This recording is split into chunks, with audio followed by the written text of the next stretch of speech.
বাংলা পক্ষর মূল দাবি হচ্ছে 2026 বিধানসভা নির্বাচনে বাংলার প্রত্যেকটা বিধানসভা অঞ্চলে বাঙালি বিধায়ক চাই। পশ্চিম বর্ধমান জেলার মাটি বাঙালির মাটি, 9টি বিধানসভাতে 9টি বাঙালি বিধায়ক চাই।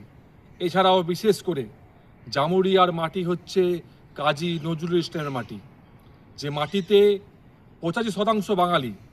সেখানে কেন ইউপি বিহার বালিয়ার লোক এখানে বিধায়ক হবে? আমরা চাই এই জামুরিয়ার মাটিতে, এই নজরুলের মাটিতে বাঙালি বিধায়ক হবে। আমরা বাংলা পক্ষ পুরো জামুরিয়া জুড়ে আমরা পোস্টারিং করছি বাঙালি বিধায়কের দাবিতে। যদি বাঙালি বিধায়ক না দেওয়া হয়, কোনো বাঙালির ভোট পাওয়া যাবে না। এটাই আমাদের মূল দাবি। জামুরিয়ার মাটি, নজরুলের মাটিতে শেষ কথা বাঙালি বলবে, বাঙালি বিধায়ক হবে। জয় বাংলা। আমার নাম অক্ষয় বন্দ্যোপাধ্যায়, বাংলা পক্ষ পশ্চিম বর্ধমান জেলা সম্পাদক।